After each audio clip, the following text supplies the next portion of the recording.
नमस्कार, स्वागत है आपको एनडीटीवी में और मैं आपके साथ अंजलि। आज हम बात करेंगे नाटो की वर्तमान स्थिति और यूरोप की सुरक्षा संबंधी चिंताओं के बारे में। आइए देखें कि हाल की घटनाओं और भविष्य के संभावित परिदृश्यों से कैसे ट्रांस अटलांटिक गठबंधन का भविष्य प्रभावित हो सकता है। नाटो यानी उत्तर अटलांटिक संधि संगठन पिछले 70 वर्ष से यूरोप की सुरक्षा के आधार रहा है, लेकिन हाल की घटनाएं ने उसके भविष्य पर सवाल खड़ा कर दिए हैं। हाल ही में जो बाइडेन और डोनाल्ड ट्रंप के बीच हुई राष्ट्रपति पद की बहस ने अटलांटिक महासागर के दोनों किनारों पर हलचल मचा दी।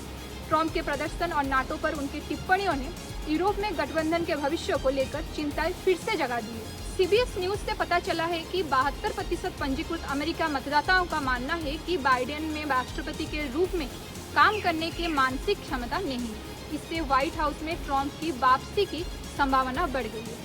यूरोपीय नेता चिंतित है कि ट्रंप का दूसरा कार्यकाल उनकी सुरक्षा और यूक्रेन के भविष्य के लिए क्या मायने रख सकता है। कई लोगों को डर है कि अमेरिका के मजबूत समर्थन के बिना यूरोप का भविष्य अनिश्चित है। ट्रंप ने यूरोपीय और नाटो सदस्यों को आलोचना की है कि गठबंधन के बजट में पर्याप्त योगदान नहीं दे रहे हैं। इन्होंने यहाँ तक कि कहा कि रूस के उन सहयोगियों के साथ जो चाहे करने के लिए प्रोत्साहित कर सकते हैं जो अपनी वित्तीय प्रतिबद्धताओं को पूरा नहीं करते। हालांकि ये सच है कि कई यूरोपीय देशों ने रक्षा खर्च के लिए GDP का 2% लक्ष्य हासिल नहीं किया, लेकिन स्थिति इतनी सरल नहीं है जितनी दिखती है। आलोचकों का तर्क है कि अमेरिका यूरोप पर अपना प्रभाव बनाए रखने के लिए नाटो का इस्तेमाल करता है।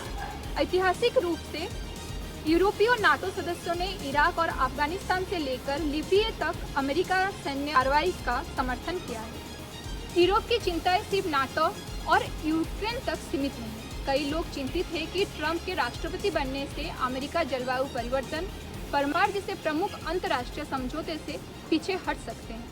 अपने पिछले कार्यकाल के दौरान ट्रंप ने अमेरिका को पेरिस जलवायु समझौते, ईरान परमाणु समझौते और विभिन्न व्यापार समझौते में से हटा लिया है, जिससे अक्सर यूरोपीय सहयोग निराश हुए। इन चिंताओं के जवाब में यूरोप ने एक संभावित ट्रंप प्रूफ नाटो की तैयारी शुरू कर दी है।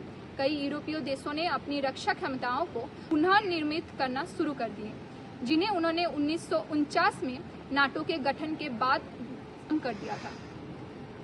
फ्रांस के राष्ट्रपति इमैनुअल मैक्रों ने एक अधिक स्वतंत्र यूरोपीय विदेश नीति का आह्वान किया है, यह तर्क देते हुए कि महाद्वीप को अधिक एकजुट और स्वयं होने की जरूरत है।